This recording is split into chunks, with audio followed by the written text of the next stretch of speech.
Merci d'avoir choisi TV5 Monde, nouveau journal Afrique. Elle a eu une vive émotion dans l'est de la RDC lors de l'inhumation des 35 déplacés tués dans un camp près de Goma.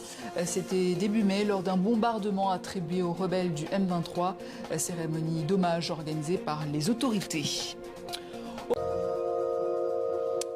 C'était le 3 mai dernier dans l'est de la RDC, au quartier Mugunga, près de Goma. 35 personnes avaient été tuées dans un camp de déplacés, dans des bombardements attribués aux rebelles du M23, même si une cérémonie d'hommage a été organisée par les autorités congolaises lors de l'inhumation.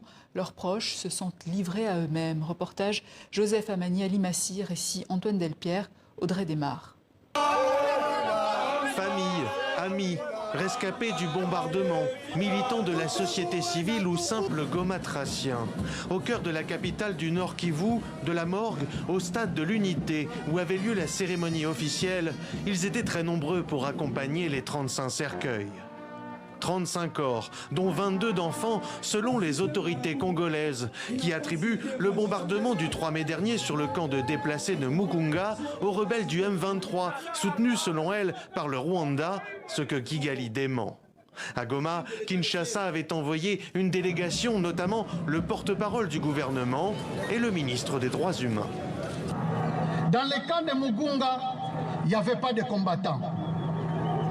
Il n'y avait pas un camp militaire.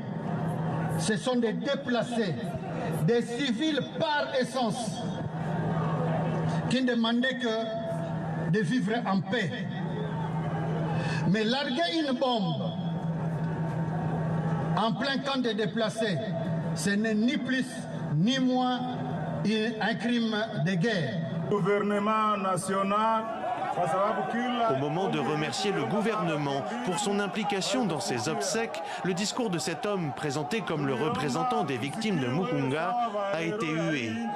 Signe d'une exaspération que l'émotion des funérailles n'a pas enterré. Le gouvernement n'a pas pour rôle de venir enterrer les morts. Ils ont pour rôle de sécuriser et d'apporter la paix et la sécurité à ses citoyens. Malheureusement, nous les voyons beaucoup plus être mobilisés lorsqu'il s'agit des catastrophes naturelles et des événements malheureux comme celui-ci. Et du coup, ça nous rend effectivement très confus de voir les autorités qui ne sont là pour mobiliser les moyens de venir enterrer, d'organiser des cérémonies funéraires, alors qu'en réalité, ces gens-là sont morts par manque de paix. Ils sont dans des camps de déplacés, ils sont en train de manquer de l'eau, ils sont en train de manquer de la nourriture. Comme le volcan Nyiragongo qui domine le nouveau cimetière de Kibati où reposent désormais les 35 victimes de Mugunga, la colère des déplacés de l'Est et des habitants de Goma gronde et menace chaque jour d'exploser. Les militants de la société civile mettent en garde le gouvernement.